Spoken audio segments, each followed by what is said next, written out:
Hello, hello, hello. Top of the morning, evening, afternoon, and good night to one and all. Figured I'd switch it up. Come over here, talk about this real quick.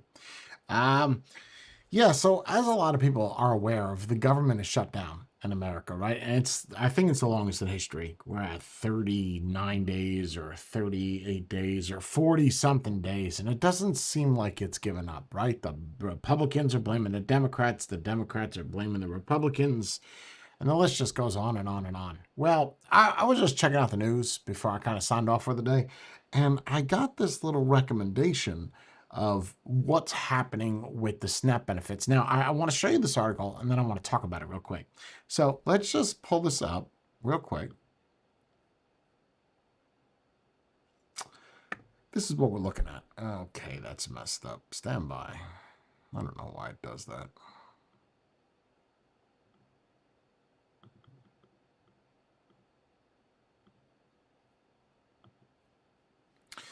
So apparently, SNAP benefits. Trump admin seeks emergency block on order to pay food stamps in full. The Trump administration asked the federal appeals court to issue an emergency block on a judge's order to pay 42 million Americans their full SNAP benefits for November by Friday as the federal government shutdown persists.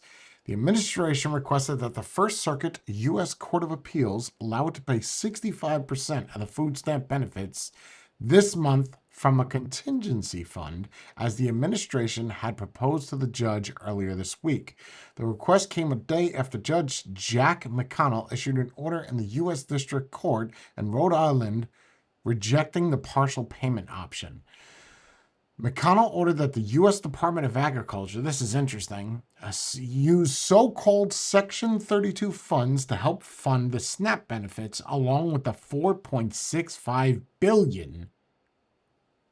That's a lot of money. It already planned to use from the contingency fund appropriated by the Congress. The administration earlier had rejected the idea of using Section 32 funds for that purpose.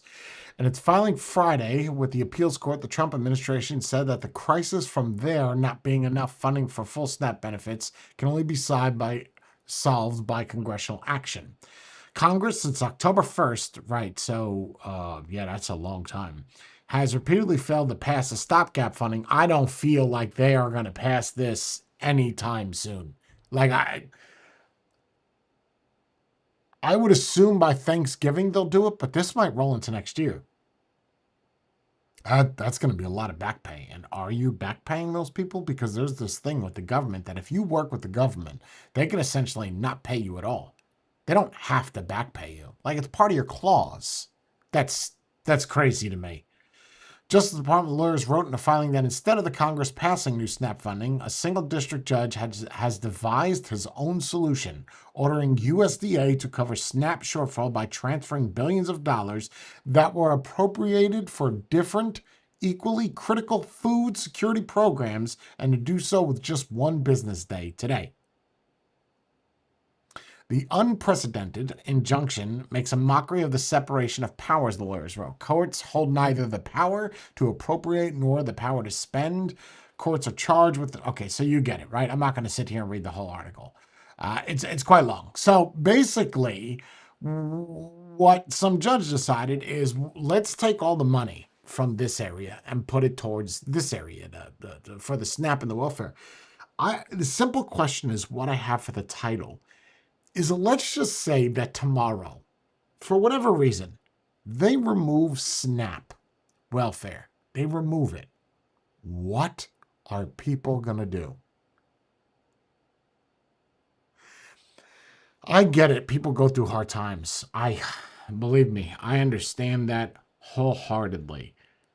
However, if you are living your life relying on the government, not if you work for the government, but if you're relying on essentially a handout to survive from the government, you're in trouble. Right? Like, it has been, so a month, right? October 1st. I don't know if they got paid for October. I'm not sure. But I would assume so. So October 1st, let's just say they didn't. October 1st to November 1st, that is passed. You didn't get paid. Okay. Let's take funds from agriculture, where we're growing the food. Yeah, right. The stuff that they give out for free is coming from agriculture, right? Or the food stamps, whatever. So you have to get that money. So let's take money from that and then pay that. What happens when that runs out? Do we take that from somewhere else? Or do those people that are on SNAP, that are on welfare, try to figure out something else? It's fascinating to me that we live in, I don't know the economy of these other countries, right? Like I don't know how it is. Like, is it easier for them to get public assistance from their country or their town? I don't know. All I know is that we have a problem. I don't know if you saw this, but there's these things on, whether they're shorts on TikTok, shorts on YouTube, wherever you pick the platform, that they're saying that if they don't get their benefits, they're going to start robbing people. And when I'm saying robbing people, we're not talking about going into somebody's house and robbing them. Like, this is legit now. Okay, I'm not just making the story up. I'm talking about, there was God, what was her name? I can't remember her name. Whatever. There's a woman on TikTok that said she will go to grocery stores and rob people as they're walking out with their groceries.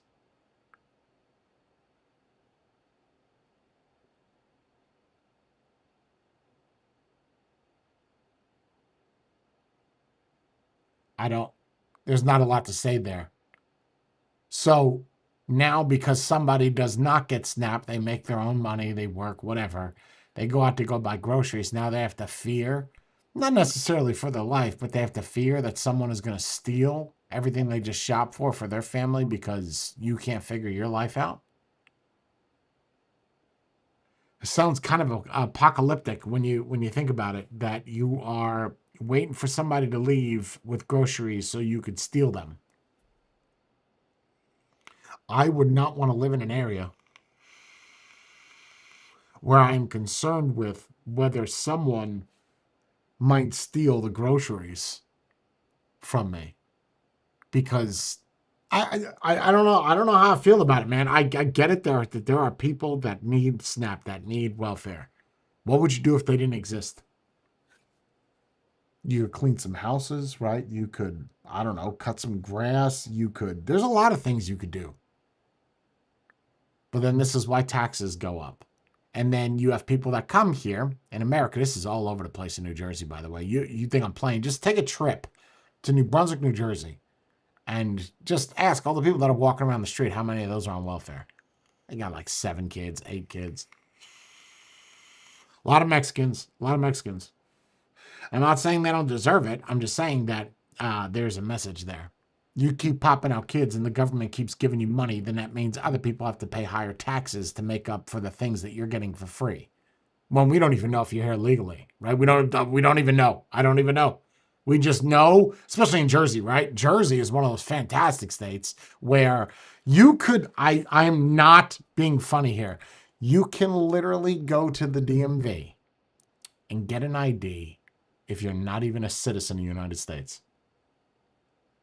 A state ID, like a driver's license, and you're here illegally. Yeah, that's a flawed system. That's flawed.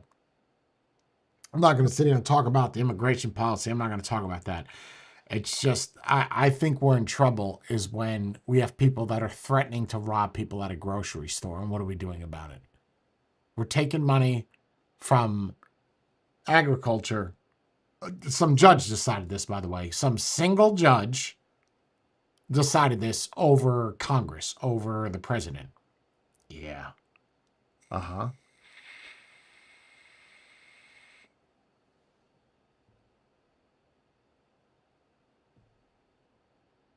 Those tariffs are not looking mighty good at this point.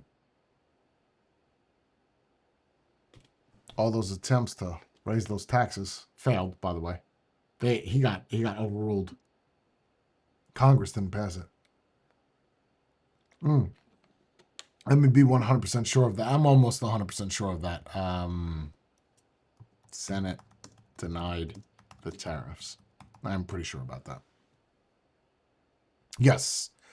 The Senate denied Trump's global tariffs in a series of votes, including a 51-47 vote to end the national emergency that underpinned the tariffs. 4 Republican senators joined all Democrats to pass this resolution, which was a symbolic rebuke at the House has not taken similar action. The vote followed earlier bipartisan efforts in the same week to block tariffs on goods from Canada and Brazil. Yep. So all those taxes that Trump had spoke about are all those things that have been held up. You know, whatever. That ship has sailed now. That's cool. Yeah, I hate to bring politics into this. I do. Sorry, I got really itchy foot. I really hate to bring politics into it because it's such a divided field. Right? You have left versus right, right versus left. Left is wrong, right is wrong. I look at it from more of a center standpoint. I look at it for what is the each side isn't going to win, right? There's going to be a little give and take, and the way that it works now with the right and left, you watch any Republican speak on the news or wherever. I don't care if it's conference.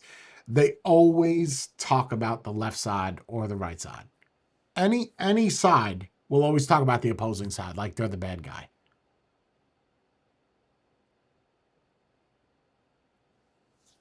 Yeah. I don't know.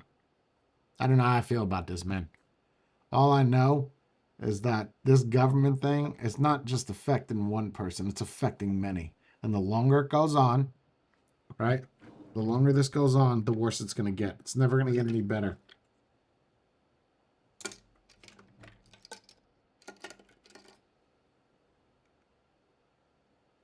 You can't really do anything to fix it either. Someone's going to have to pass it. Anyway, I thought I would just do a live real quick and cover that.